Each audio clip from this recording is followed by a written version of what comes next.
Today on Leaf by Leaf. The Recognitions by William Gaddis.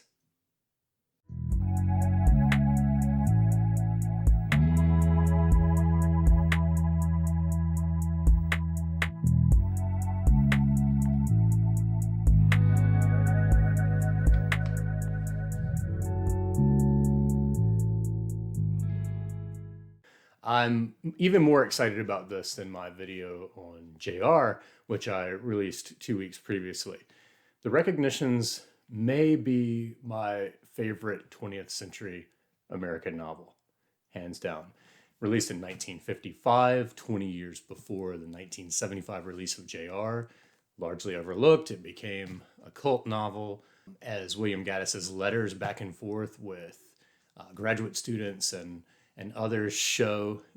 It really became this cult sensation that few people latched onto and really understood what was going on and how monumental this was, and also Gaddis's kindness and willingness to correspond with different people about the novel. Although the more one studies of Gaddis and takes some other things that he says, the more it becomes apparent that he wasn't exactly thrilled about the fact that the novel was just appreciated by, a few university students. We see this also with Thomas Eigen in JR. Nonetheless, thank you so much, NYRB Classics, for bringing us these reissues of JR and the Recognitions. Outstanding service you've done for literature. I'm also excited because this video finally updates my early video. I think it's something like 3.5 minutes long. This one's going to be quite a bit longer. But one of my very early videos on this channel, it features me standing awkwardly in front of my bookshelves on my way out to work. I felt compelled to get something out there on Gaddis, and specifically on the Recognitions early. But going back and watching it now is hilarious. You can see how much shorter my hair is, but also how uncomfortable I am, still am to a degree, but also some things I got wrong. While I did first come to learn of the Recognitions by Jonathan Franzen's notorious essay on Mr. Difficult, that was accurate in the video, but I accidentally confused Franzen's metaphor of mountain climbing for reading the novel with something that happens in the book itself. I said something like that Wyatt ends up in a cave toward the end and all this. That's not quite true. He's within the cloistered stone walls of the monastery where his father had convalesced following the death of his mother 30 years previously. That's not giving anything away. That's pretty much on the first page of the novel. So I hope this video will serve to update that earlier one, give some things to think about for people who have already read it, and also entice would-be readers. For the format of this video, I'm going to split it into a few different phases or parts. The first one is going to be my quick survey of a lot of criticism out there on the Recognitions, and then my second phase is going to be just reading through my notes just as I did with JR, and then I'll say for the very, very end, and I'll announce it before I start into it, but just some things, just some of my own thoughts that could be classified as spoilers. So I hope you enjoy. First off, I wanted to see what Harold Bloom thought of William Gaddis, so I picked up his modern critical views. He's got like hundreds of these. And I was thrilled to see he had one on Gaddis. There's a lot of overlap in the essays included with some other volumes I'll show in a moment, but just from Bloom's introduction, he says, "I had admired the novel since 1955 and had reread it several times since, always with a sense of gratitude." And then I love this quote. He says, "The Recognitions is so rich a work that Gaddis could have rested on his oars forever." And I love that so much so that I included that in my review of the recognitions for Splice. And if you want to just read my take on the recognitions in a much more concise, crafted, and concentrated, focused fashion, then you can click on the link in the description box to read my written review for Splice. From the essay collection In Recognition of William Gaddis, there's an essay by John Steele called Dryad in a Dead Oak Tree.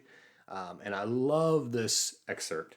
Gaddis's book is a paradise lost out of the Dunciad, a vision of the demonic microcosm, a mock epic for moderns, divided into a trinity in which a multiplicity of matched, unfructive indirections celebrate the eternal dichotomy of Father and Son.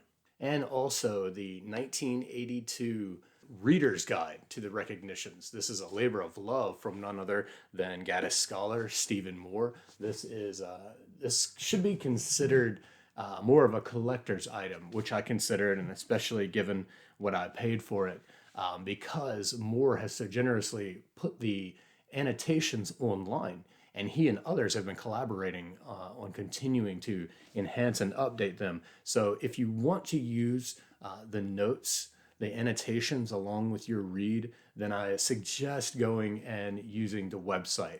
And Moore also urged me to do so. He says, the Recognitions is the turning point in American literature, the embodiment of everything before it, and the standard against which everything subsequent should be measured. All right, I'm going to go through the critical survey from Joseph Tabbi's book. It's a biography and a look at all of the works of William Gaddis. It's called Nobody Grew But the Business. He gives us these great little anecdotes. I shared another anecdote about Gaddis's walk-on part in a blaxploitation vampire film in 1973, but he also gives us this that I find relevant to the recognitions. He says, Gaddis would practice archaic lettering and calligraphy throughout his life. At one point in the composition of the recognitions, Gaddis intended to weave each line of 4 quartets into the text of his novel. Such was his affiliation with Eliot's vision and ethos. And that's really important when approaching the recognitions, because a lot of early critics immediately pitted it against Joyce's Ulysses. And according to Gaddis, he hadn't even read Ulysses at that point. And it's very apparent throughout the book that his indebtedness is largely to T.S. Eliot, the 4 quartets, and also the wasteland. He indeed alludes to that all throughout the book. Gaddis's party scenes in particular anticipated Pynchon's depiction a decade later in V of the whole sick crew. And the introduction to the NYRB recognitions, which is done by Tom McCarthy. Tom McCarthy says the exact same thing. He talks about the striking similarities between Pynchon's whole sick crew and the socialites that are wandering all over the place all throughout, most heaviest in the middle portion of Gaddis's novel. But yet they predate Pynchon by a decade. The difficulty of the recognitions, though undeniable, is not unsurpassable by readers who come to the novel with an open mind, a sense of humor, and a touch of generosity. This is from Stephen Moore's book, William Gaddis. The recognitions can be read as an epic sermon using the wasteland as its text. Gaddis's novel is primarily an account of personal integration amid the collective disintegration of an individual finding himself in a society rapidly losing itself. And we see that again in J.R. The most universal symbols for these 2 modes of consciousness have been the sun and moon. And those 2 modes are like what Jung calls the anima and animus. Associated with the sun are the so-called masculine traits of rationality, intellectualism, order, separation, logic, etc. The opposing feminine traits belong to the moon: intuition, emotions, tenderness, harmony, and so forth. The most consistent and obvious pattern of imagery in the recognitions is the symbolic equation of Reverend Guyon with the sun and Camilla with the moon. Each of the novel's major characters sees in Wyatt what he or she might have become, the self who can do more. And I didn't really pick up on that the first time I read it, but here the second time I read it, I picked up on that much more. I mean, obviously there were some characters like Otto Pivner, who definitely looked at Wyatt Guyon's freedom and artistic vision and focus as something laudable and enviable. But I didn't realize it just how many of the major characters look to Wyatt as this embodiment of an ideal self. The Recognitions is not a repudiation of education and culture, of course, but an attack on its misuse by those who come and go, speaking of the solids of a cello and other matters with little or no understanding, counterfeiters of the intellect who drop names and botch quotations in their desperate attempts to win friends and influence people. That may be one of the most glorious sentences written about the Recognitions that I've ever read. It covers so many things. Gaddis regarded the Recognitions as a comic novel and was surprised everybody took it so seriously, whereas David Foster Wallace intended Infinite Jest to be a sad novel and was surprised so many found it funny. I like that, where he points that out in here. And also, David Koenig, in his essay that we'll get to in a moment about the writing of or the construction of the Recognitions, notes that when Gaddis first sent it to the publishers, it included footnotes, which, when thinking of David Foster Wallace beside Gaddis, that's really interesting to consider. In that essay, it's called The Writing of the Recognitions by David Koenig, and it's included in the collection in recognition of William Gaddis. He notes that, fortunately, Gaddis, in both his notes and manuscript versions, provides an extensive record of how he wrote the Recognitions. And this is a really cool essay. It's very short, but Koenig had his hands on all of those, all the manuscript material and all the notes, and was in touch with Gaddis. So it's a really definitive statement on the real artistic craftsmanship that went into this novel. I like that Koenig points out that the Faustian spectacle of enormous artistic talent that could find no inspiration worthy of its powers. This perfectly describes Wyatt Guyon, and to a degree, some of the other artists we see in Gaddis's work, but most powerfully in Guyon. This enormous artistic talent, but he's making copies of originals. He's never able to do an original himself, and we'll get to why that may be when I start reading through the novel proper. We know that Faust was a big source text for Gaddis. We know that the early Christian writing of the Recognitions of Clement, or the Clementine Recognitions, as I'll call it here and there, was cited as the first Christian novel, but also the first instantiation of the Faust legend. Those are brought up explicitly in the Recognitions. Koenig also talks about how Gaddis became immensely excited over Sir James Frazer's The Golden Bow. Also, Robert Graves' The White Goddess. And there's another one by William John Pythian Adams on Mithraism. Those taken together, along with T.S. Eliot's Wasteland and Four Quartets, these represent what could be seen as prerequisites for reading the Recognitions. I don't think that you need to be acquainted with them. They're brought up pretty explicitly in the Recognitions itself. But definitely Faust, the White Goddess, at least the high-level topics from the Golden Bow, that book Mithraism, which I think is available online for free, and then T.S. Eliot. Those would be the main texts to bear in mind when coming to the Recognitions. Joseph S. Salimi in To Soar in Atonement, Art as Expiation in Gaddis's The Recognitions. He says, "It is through the focal character of Wyatt that the Recognitions carries on a continual and insistent debate. That debate, which might be termed the obsession of the novel as a whole, revolves around the following double question. What is the nature of And what are the conditions for genuine art? Genuine art, on the other hand, respects the achievements of the past and consciously builds upon them. And this ties back to the fact that Wyatt is obsessed with the 15th century Dutch masters and copying them. He sort of turns his back to all the emerging avant-garde art of the time and looks to a time previously. And there's a lot that goes with that we'll get into in a moment. Gaddis had in mind the fact that there was a strict framework within which artists could work back at that time, mainly from the institution of the church. In its form and structure, the Recognitions is thoroughly modern.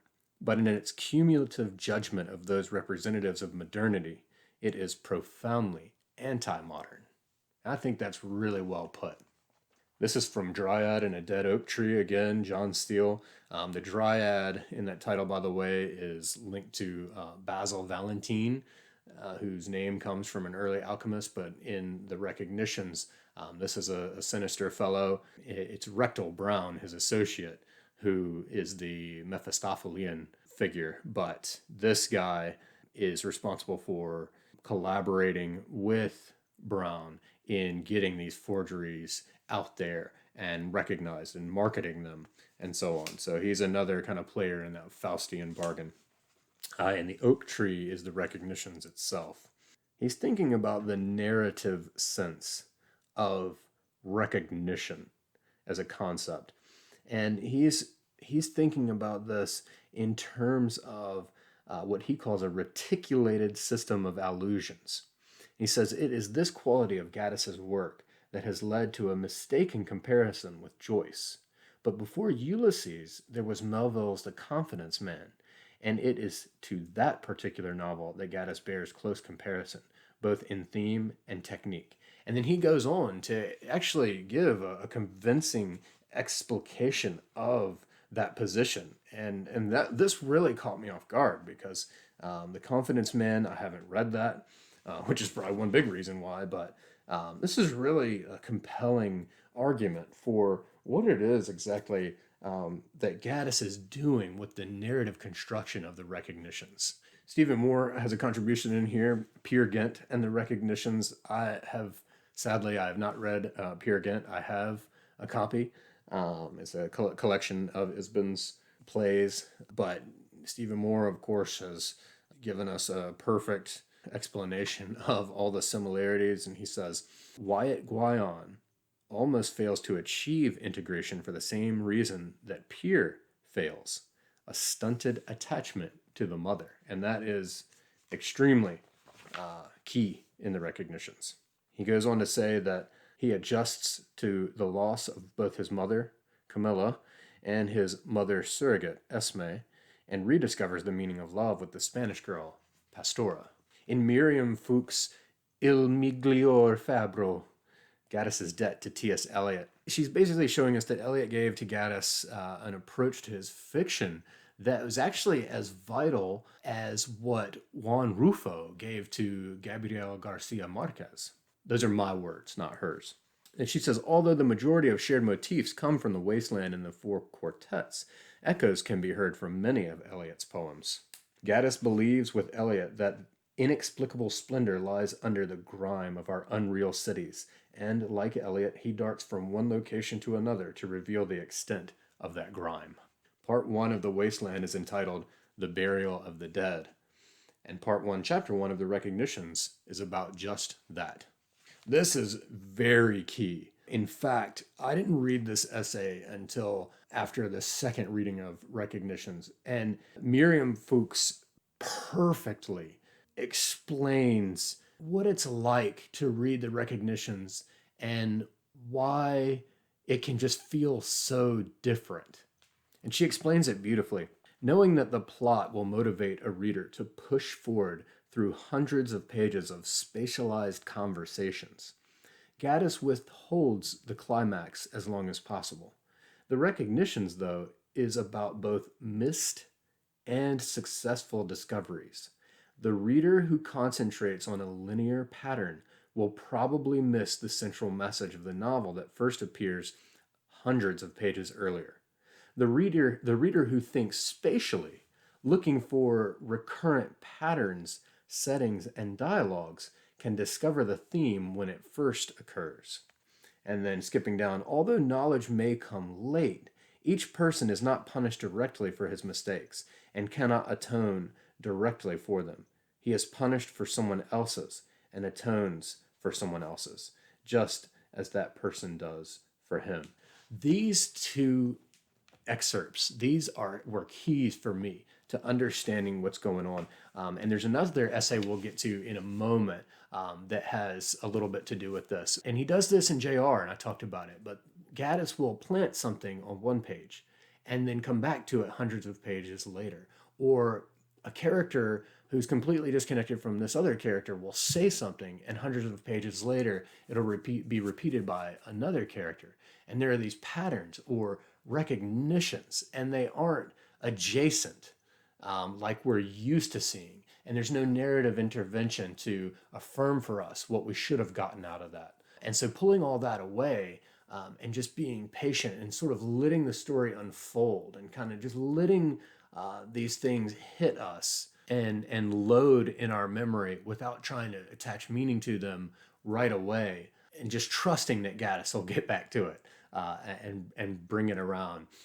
Not only allows the text to open up for us, but for the effect that Gaddis originally intended to really take hold. From Paper Empires, another collection of essays on Gaddis's works. This is from the Tom LeClaire interview with William Gaddis. This is Gaddis talking. A central theme in the recognitions is the absence of love, the withholding of love, the withdrawal of love. From John Beer's essay in the Review of Contemporary Fiction on William Gaddis, a joke is, after all, a model of a narrative writ small, stripped of such fripperies as symbolism, mood, and character development. A successful joke gives rise to the pure rising tension and sudden release, which narratologists have long discerned as the heart of plot. But the periodic recurrence of the joke over the course of this immense, insanely complex novel produces a different effect, not one of progressive discovery, but of familiar recognition. This recognition, in turn, gives rise to a disturbing and uncanny sense of ennui. One does not admire the tellers of the joke for their wit. Instead, they appear almost like automata, pointlessly shifting about chits in an endless linguistic exchange. And you will see as you read the recognitions how there's a joke about Caruthers, and it'll keep starting, and you'll get little bits of it, and you won't get the punchline maybe for pages and pages later. But this goes along with what Miriam Fuchs is saying in her essay about the indebtedness to T.S. Eliot, and how Gaddis does the narrative in such a way and all these conversations in such a way to where we're constantly recognizing things belatedly. This is from the Paris Review interview with William Gaddis. Gaddis says, when at some despairing moment, Wyatt says, when he realizes that the table of the 7 deadly sins is the original and not his copy, thank God there was the gold to forge. That is very much the key line to the whole book. And Stephen Moore talks about that. Other essayists, critics talk about that line. Thank God there was the gold to forge. And this, of course, we're connecting again, just like in JR, to Wagner. Wagner is very much an influence on Gaddis, and we're thinking about the Rhine gold that was stolen from the Rhine maidens. Gregory Comnes in the Ethics of Indeterminacy. In the recognitions, the superiority of alchemy to both science and Christianity is clear. Science dissects and destroys substance. Christianity determines the nature of substance through rhetoric at the Council of Nicaea. Alchemy explores, touches, and finally transforms substance through discovery, a process that requires active participation by the individual. Wyatt's justification for his forgery, in other words, is a proper attitude toward his work, a desire to reach the genuine through a kind of mystical participation with the artists whose work he forged. I like that a lot. Stephen, This is Wyatt Guyon. We'll get to this in a little bit, but Stephen has come to realize that art, like science and religion, is a fraudulent myth. The only material to be transformed is the self. The Recognitions does not have a conventional plot, or, more accurately, everything in the novel is plot, and I think that is more accurately stated. Because the novel always undercuts the significance of any particular event, the reader's expectations of conventional aesthetic closure are never fulfilled. Those are two very insightful statements. There's a study that Comnes is talking about here by John Leverance, who talks about the prominent mark of punctuation in the novel is the ellipsis, creating an unfinished style that Morris W. Kroll describes as the loose style of Baroque prose.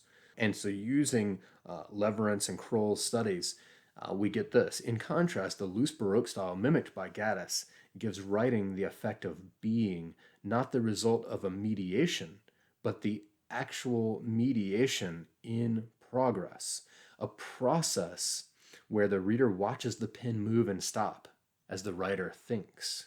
The style does not encourage abstract, reflective thinking about its content. Instead, it helps maintain the verisimilitude of unstructured content in the process of being created. So this was actually the other piece of writing I was talking about earlier that helps us understand the narrative construction here. This is so well put. We're watching the pen move and stop as the artist thinks. We are reader spectators in the process of the text's coming to be. It's really an interesting feeling. Now I'm just going to casually go through all of my reading notes. Right on the first page, we've got Goethe as an epigraph here. Mephistopheles is saying, "What is it then?" And Wagner is saying, "A man is being made." And in that way, in this whole book, we are watching a man being made, or really two men being made. Really, Stanley and Wyatt, in my opinion. But on this first page, we get the death of Wyatt's mother, Camilla. His father, the Reverend Guyon, is with his mother, Camilla. She gets appendicitis on a ship, and there is a con man, a counterfeiter, on board who pretends to be a doctor, so inadvertently kills Camilla because he doesn't know what he's doing. And that figure, Frank Sinistera, will appear in a Dickensian mode of coincidence throughout the novel. But that's our very first fraud here. It says, "The wretch was no surgeon at all. Mr. Sinistera was a fugitive, traveling under what, at the time of his departure, had seemed the most logical of desperate expedients, a set of false papers he had printed himself." That's our very first forgery we get in here. And of course, the whole novel will be full of them. When Camilla dies and she's buried in Spain, and the Reverend Guyon recovers from her death, he falls ill. He's visited by her apparition through the, of course, the symbolic linkage with the moon. But he's in this monastery, and all the while, back in New England, the young Wyatt, who's I think 3 years old, is there with his paternal aunt May, who's a hardcore primitive Calvinist and Puritan. They're living in the parsonage, his father's parsonage. At the moment of Camilla's death, her apparition also makes an appearance in the New England home that Wyatt sees and no one else sees. As time moves on, the Reverend Guyon moves back home to the parsonage there in New England, and then becomes more deeper and deeper with his obsession and Mithraism, to the point where he starts to bring in Mithraic matters into his sermons in the church there. As Wyatt grows up, he's much more under the wing of the Aunt May. She's the one who early on she discourages him from creating anything original as far as art, and because that would be to mock God or to slap in God's face because he's the only creator or something like this. And so Wyatt, he tries to follow in the footsteps of his paternal line and go off to divinity school, but he leaves and decides to start studying art. So he goes to Germany and he studies under Herr Koppel. Then we meet back up with him in Paris. where a Parisian art critic tries to strike a deal with him and say, hey, if you show your art then at this exhibition and let me cover it and give it good marks, and you let me have a percentage of the sales, then I'll ensure that I give you good marks, a good review. And that's the moment when Wyatt turns his back on commercial art. And then about that time, suddenly Rectal Brown comes in as Mephistopheles, and strikes the Faustian bargain that basically, hey, come work for me. I'll make sure you get rich and get to do what you want to do. And all you have to do is create these forgeries. You're so good at reproducing these originals. I love this about the Reverend Guyon early on. He was called back to the seminary for a refresher course, and it was at that time that he developed a taste for schnapps and started the course of Mithridatism, which was to serve him so well in his later years. Here's some satire of Catholicism. There was the cell where Father Eulalia, a thriving lunatic of 86, who was castigating himself for unchristian pride at having all the vowels in his name, and greatly revered for his continuous weeping, went blind in an ecstasy of such howling proportions that his canonization was assured. This reminds me of Rimbaud's poem about the sun and flesh, I think, and he's talking about he misses the days of ancient goddesses and, basically the classical period. Reverend Guyon is saying, as though he could recall and summon back a time before death entered the world, before accident, before magic, and before magic despaired to become religion. Hard work was the expression of gratitude he wanted, and as things are arranged, money might be expected to accrue as incidental testimonial. And this is that Protestant ethic that Gaddis talks a lot about, and this is what Aunt May and figures like that represent. Listen to some of this narrative. Clouds blew low over the town, shreds of dirty gray, threatening, like evil assembled in a hurry, disdained by the moon they could not obliterate. Chilled with dread as the rain pounding against the sill pounded into his consciousness as though to engulf and drown it. And this again, this is all serving to establish. This is all within the first chapter, by the way. It's about 60 pages, and I guarantee you cannot read the first chapter without wanting to read the rest of the book. It's so wonderfully done. We get all the setup. Everything I've talked about so far is in that first chapter. And more and more, Reverend Guyon is just going deeper and deeper into this madness. And to the point where Wyatt falls ill with the same illness that Gaddis himself fell ill with for a number of years, is completely inexplicable by doctors. And Reverend Guyon ends up performing a ritual that he reads about in James Fraser's The Golden Bow, and kills a Barbary ape that he brought back with him from Spain and buries it. And Wyatt has seen some of this, and he just thought it was his febrile imagination in his illness, what was happening with his father in his room there going nuts. But then he's miraculously healed. And there's so many little mysterious things like this in the first chapter. It's so well done. We get this line once Wyatt has recovered from his illness. We get this beautiful line. It says, "That fever had passed, but for the rest of his life, it never left his eyes." Wyatt's eyes will glow green when he's angered. And green will be used on several counts. We find that Aunt May has so instilled this fear of doing original work in him that only those which were copies were finished. This is his early artwork. The original works were left off at the moment where the pattern is conceived but not executed. One of the most famous of which is his Sabbat Mater, or his drawing of his mother, which will be fulfilled by another character later. Esther, Wyatt's wife, Esther liked books out where everyone could see them, a sort of graphic index to the intricate labyrinth of her mind, arrayed to impress the most casual guest, a system of immediate introduction which she had found to obtain in a number of grimy intellectual households in Greenwich Village. And I know what she means. These are some of the most oft quoted lines in here. I've used these all over the channel. What did you want of him that you didn't get from his work? This was a big thing for Gaddis. He didn't understand why people wanted to know so much about the artist himself or herself, why you can't just focus on the work. It says, what is it they want from a man that they didn't get from his work? What do they expect? What is there left of him when he's done with his work? What's any artist but the dregs of his work, the human shambles that follows it around?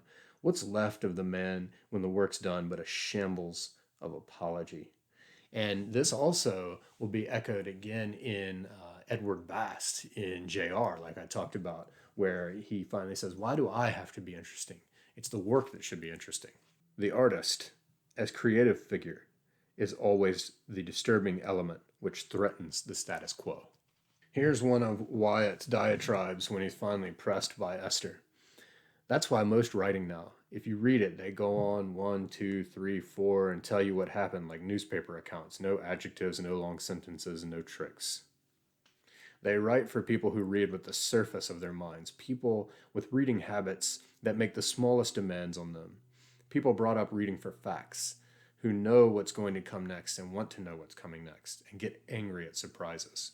So this is also, of course, a commentary on the book itself. This is not a book for people who only read with the surface of their minds. Going along with the Freudianly named Rectal Brown, he says, art today, the uneven teeth showed in a grin through the smoke. Art today is spelled with an F. You know that. And he goes on, this is during the striking up of the Faustian bargain. Brown goes on to say, money gives significance to anything. Talent often is genius, if frustrated for long enough. Today, at any rate, most of what we call genius around us is simply warped talent. As time goes on, Wyatt begins to see his forgeries as the true originals or the true masterpieces. He says, there's only one of them, only one. My painting, there's only one. And these cheap reproductions, these cheap fakes is what they are, being scattered everywhere, and they have no right to do that. It cheapens the whole, it's calumny. That's what it is, on my work, he said, standing with the thing wadded up in his hand. And he's getting upset at other forgeries that are cropping up because they're not done as well as his. His are done so well that it is the forgery that is more authentic and a more of an artistic achievement in his eyes. And so when you're working, it's your own work, Basil Valentine said. And when you attach the signature, and we can feel Wyatt deflate here. He says, yes, when I attach the signature, he said, dropping his head again, that changes everything. When I attach the signature and lose it. So at that moment, Wyatt feels as though he's signing that forgery back over, that he's not being honest in a way, and that he's losing possession of what is his. And so we can already see that this setup, this criminal setup, is not going to sustain a true artist like Wyatt Guyon. I love this. My dear fellow, the priest is the guardian of mysteries. The artist is driven to expose them. There's a lot of Gaddis's disdain for self-help books, and especially Dale Carnegie. Here's some parodies of book titles. How to Speak Effectively, Conquer Fear, Increase Your Income, Develop Self-Confidence, Sell Yourself and Your Ideas, Improve Your Memory, Increase Your Ability to Handle People, Win More Friends, Improve Your Impersonality, Prepare for Leadership, The Self which had ceased to exist the day they stopped seeking it alone. This is a very Emersonian self-reliance and transcendentalist ideal of seeking things alone, not trying to get things from people, and not networking and doing all this kind of stuff.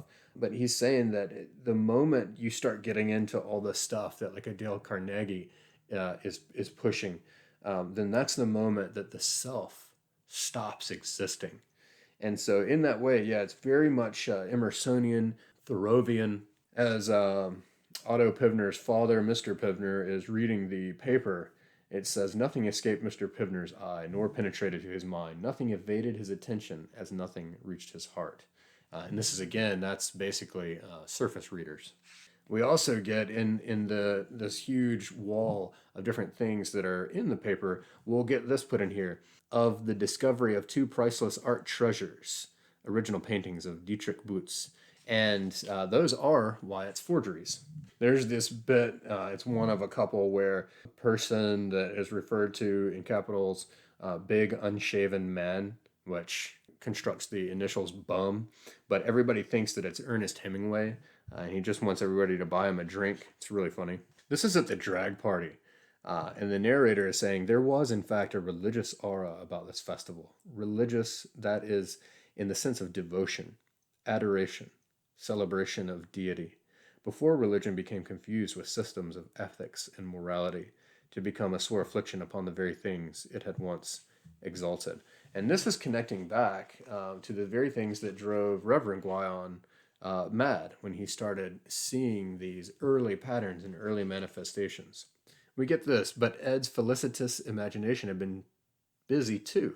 With some effort, he had brought together two lonely corpses of opposite sex erected now in the active life.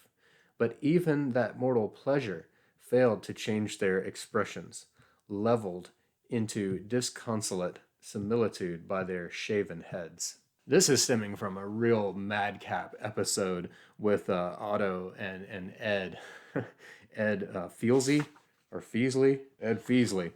And they go and they're in a morgue and they're messing with the bodies there and assembling them so that it looks like they're having sex. And to me, this was really symbolic of the book's attempts to go from death to life. We're now focused on the character Stanley, who is a very, very Catholic, and he's also a composer, and he's working on putting together what is basically a funeral mass dedicated to his mother, which is very significant. He says, or he rather thinks, we're given this from the narrator, how could Bach have accomplished all that he did, and Palestrina, the Gabriellis, and what of the organ concerti of Corelli? Those were the men whose work he, Stanley, admired beyond all else in this life, for they had touched the origins of design with recognition. And how? With music written for the church. Not written with obsessions of copyright foremost, not written to be played by men in worn dinner jackets, sung by girls in sequins, involved in wage disputes and radio rights, recording rights, union rights, not written to be issued through a skull-sized plastic box plugged into the wall as background for seductions and the funny papers, for arguments over automobiles, personalities, shirt sizes, cocktails, the flub-a-dub of a lonely girl washing her girdle, not written to be punctuated by recommendations for headache remedies, stomach appeasers, detergents, hair oil. This is an attitude that is all throughout Gaddis's work. In fact, Edward Bast in JR will succumb to having to write music for zebra music, as it's called, for a documentary on animals and other things. But there's a couple of things going on right here. The Golden Age syndrome that we get from a lot of characters looking at the far-flung past as this golden era when art was revered, when it was done in a very grand manner, that Guyon and Stanley revere. It's also got this commentary on the fact that because there was this framework, this ecumenical framework in which the art could be created, that those constraints actually help produce this great art. And it's almost like taking away certain constraints or certain frameworks can diminish the splendor or grandeur of the outcome of the work therein created. And you can feel the tension because on the one hand, there's this observation that I've just made that this art is coming out of a frame, this certain framework, and then also the rejection of that framework. William Gaddis himself makes appearances in here. Here's a moment of egographism. He's writing himself into the work. He is inquiring about the recognitions from Clement of Rome, how this is the first of the Faust legend, and then he is told, after he's inquiring, he being William Gaddis is inquiring, or Willie is inquiring about these things, he is told, your friend is writing for a rather small audience, isn't he?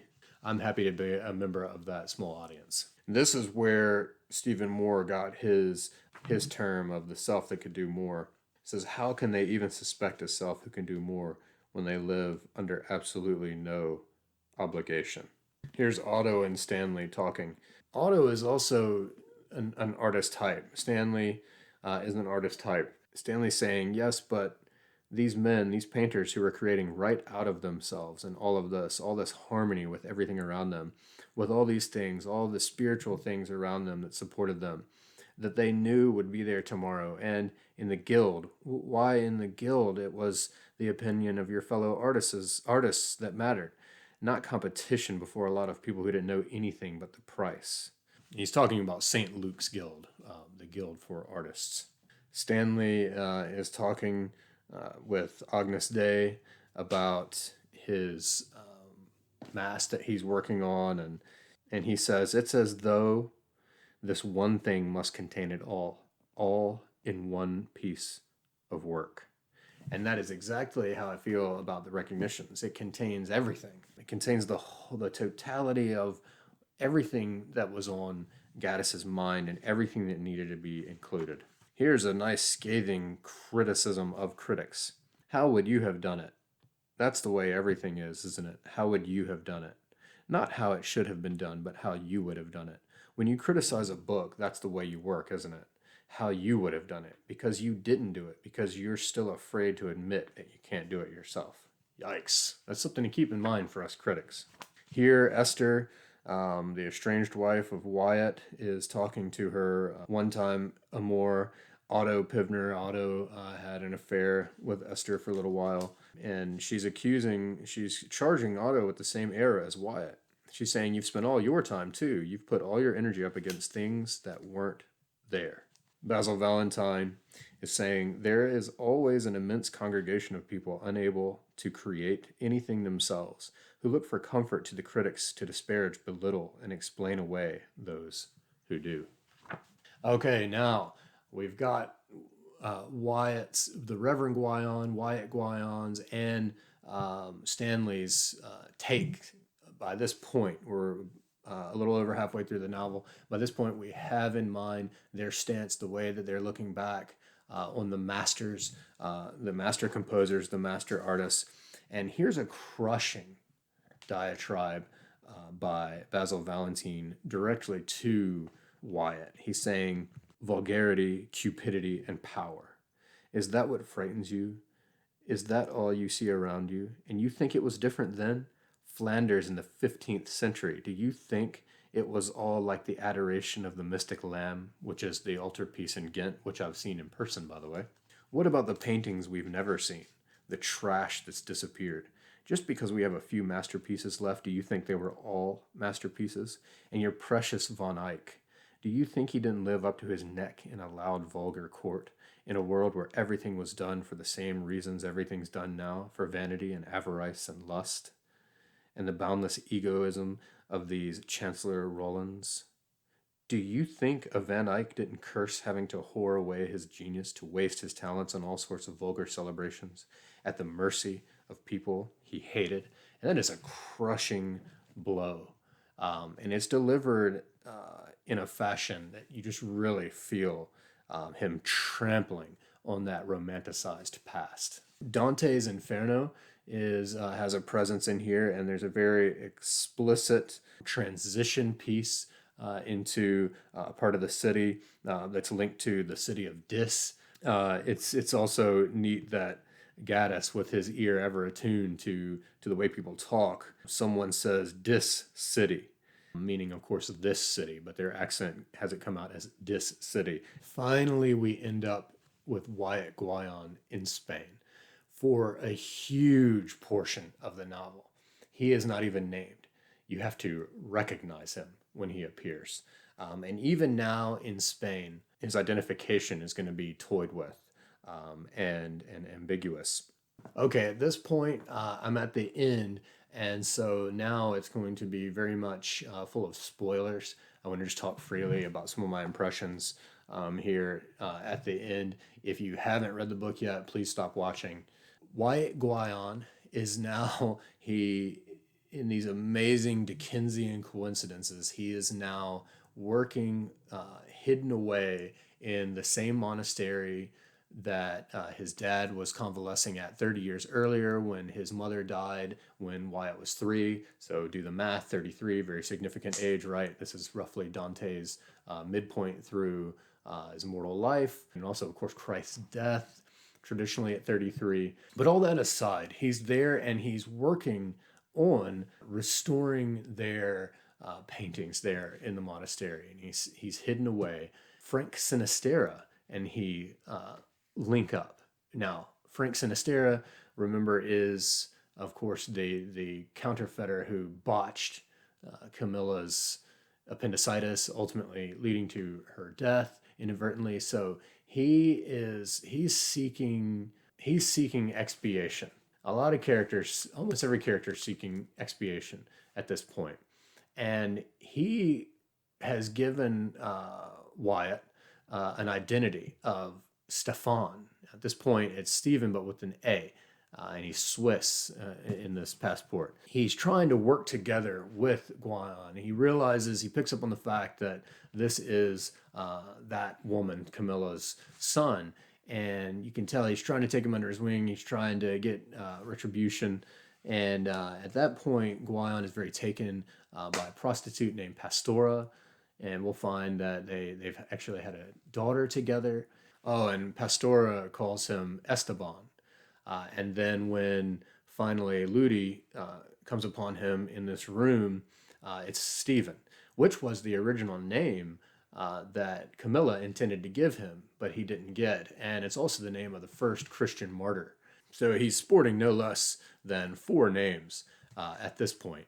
But one of the most calculated and powerful moments in the whole novel is when Ludi is there and in the dark of this room, Guyon is sitting there scraping away at an old painting, and Ludi is watching as Wyatt is having his apotheosis, and he starts saying he repeats, "I've passed all the scientific tests."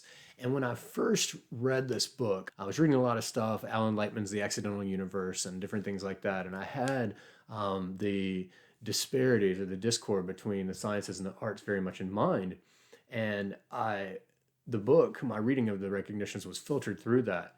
And I chalked a lot of the commentary up to the triumph of art over science. But now I'm seeing on the second reading, it's so much more than that. It's so far beyond that. So it's a very limited reading. I wanted to make that clear because in my original short video on the Recognitions, I talk about that. Finally, in this amazing moment in the novel, between Ludi and Wyatt, where Wyatt says, "Now at last to live deliberately." And of course that comes from Henry David Thoreau. In my first reading, I interpreted this as that Wyatt has now achieved his ideal as an artist, and now he's free to go on and make art, or better art, or maybe even original art. But on my second reading, I'm not quite sure that's what's going on, especially when we see that it seems he's leaving that behind in a way to go with Pastora and their daughter. And it's more, the focus is actually more on the fact that he has reconciled a mother figure in his life. I don't think it has as much to do with achieving some kind of goal or something as an artist, but it goes beyond that to just being a human, a living human in the world in which we find ourselves. I also like this more nuanced ending for Wyatt because it reminds me of Edward Bast at the end of JR, where Bast basically says, okay, look, if I'm going to fail as an artist or whatever, if I'm going to fail, then I'm at least going to fail at my own thing instead of failing at other people's things. Now, some people like when novels do this, some people don't. But the novel does go on for, about 30 pages or so after that huge moment, the denouement, the build of everything, everything that's built up in the very beginning, and then that long delay, as one of the essayists said earlier. We go on and start hearing from what's going on with some of the other personages, and we focus now on Stanley, who goes through a delirium. We've seen several deliriums in this novel, but then this ending. So for a while there, I know people sometimes, I know I don't, sometimes when a novel is actually over, like it has that feeling of like, this is finalized.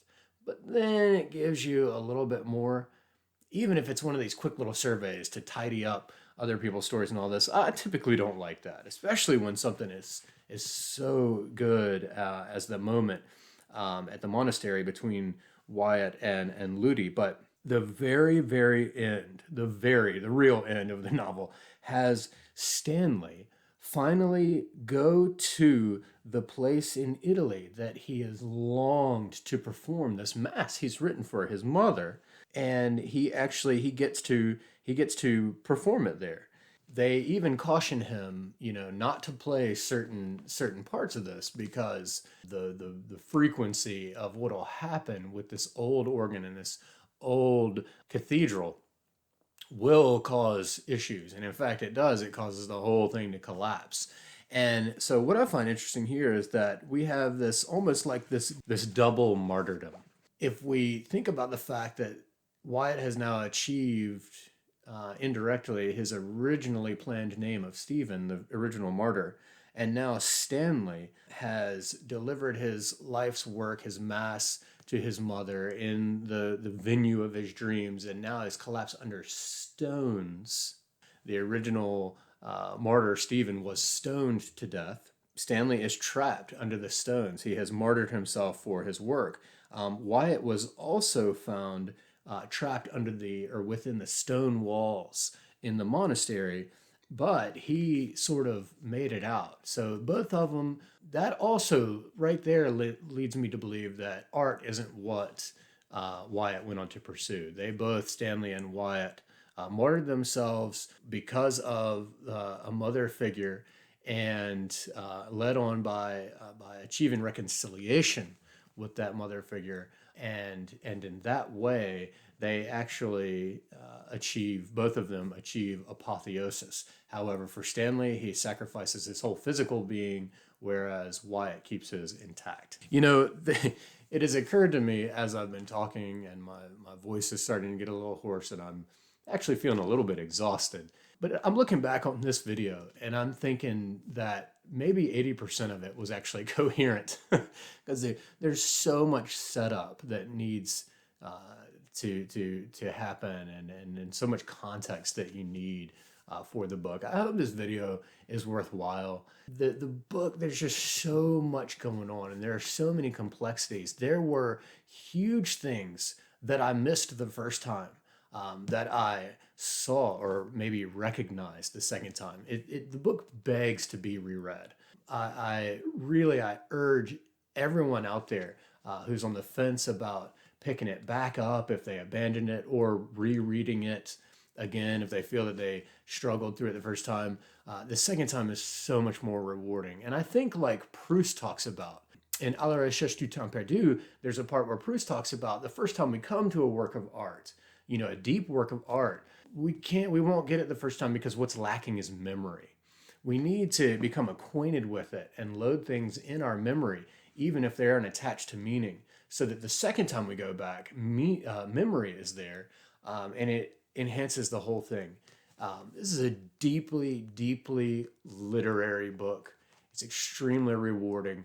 Let me know what you think. I'm thinking that I need to do a series of more videos on different aspects of it. So if there's something you'd like me to dig into, please let me know below.